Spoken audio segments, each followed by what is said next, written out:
ओम नमो भगवते वासुदेवाय। देखिए, आज की एक बहुत ही प्रेरणादायक कहानी है।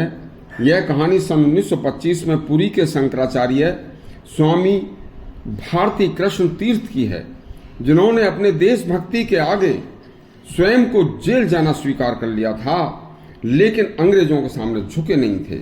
एक बड़ी प्रेरणादायक कहानी है, सुनिए। देशभक्ति की एक संत की यह सच्ची कहानी हमें बड़ी प्रेरणा देती है। जहां आज बहुत से हमारे लीडर तक भी स्वयं के स्वार्थ में देशभक्ति को भूलकर केवल अनाप शनाप बातें करने से नहीं चूकते। देशभक्ति सभी भक्तियों में सर्वोपरि भक्ति है। बहुत से नेता तो इतना तक भूल जाते हैं कि मैं देश के बारे में क्या कह रहा हूं। सन 1925 में अंग्रेजी शासन था। ब्रिटेन के युवा प्रिंस ऑफ वेल्स भारत आए थे, तो भारत में ब्रिटिश सरकार चाहती थी कि भारत की Janata Yuva Prince of Wales को इतना सम्मान दे कि उसके सम्मान में पलक पांवड़े बिछा दे। अंग्रेज जानते थे कि भारत की धर्मपरायण जनता अपने धर्माचार्यों के आदेश का पालन जरूर किया करती है।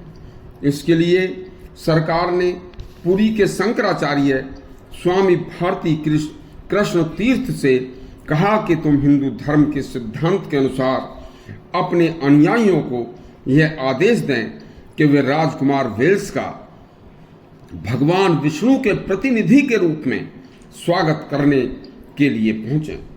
श्री शंकराचार्य भारती कृष्ण तीर्थ ने जब यह सरकारी पत्र पढ़ा तो उसकी बड़ी ही निर्भीकता से उन्होंने उत्तर दिया कि अंग्रेज विदेशी हैं, अंग्रेज प्रजापालक नहीं हैं। अंग्रेजों ने हमारी मातृभूमि को छल से गुलाम बनाया है और छल से ही हमारे देश के वे राजा बने हैं। उन्हें देश के राजा के रूप में भगवान विष्णु का प्रतिनिधि नहीं माना जा सकता। देखिए, शंकराचार्य के इस पत्र के उत्तर को पढ़कर ब्रिटिश शासन क्रोधित हो उठा था और उन्हें तत्काल प्रभाव से बंदी बनाकर जेल में डाल दिया गया और उन पर राजद्रोह का मुकदमा भी चलाया गया।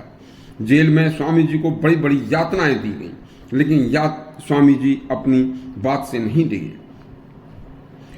जब एक संत जो शंकराचार्य हो और शंकराचार्य के रूप में इतना सुखपूर्वक जीवन जीता हो, इतना सम्मान पूर्वक जीवन जीता हो, उसने कष्ट सहना स्वीकार किया, लेकिन विदेशी शासन के आगे झुकना स्वीकार नहीं किया। देश की इज्जत के लिए उसने सब कुछ त्याग दिया।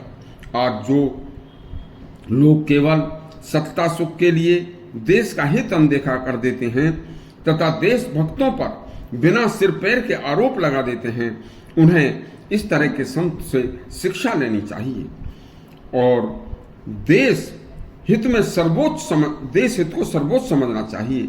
आज देश का वर्तमान देशभक्तों के हाथ में है, इनका सहयोग करना चाहिए। यदि आपको हमारी यह कहानी अच्छी लगी हो तो हमारा चैनल सब्सक्राइब करें और घंटी दबाएं। धन्यवाद।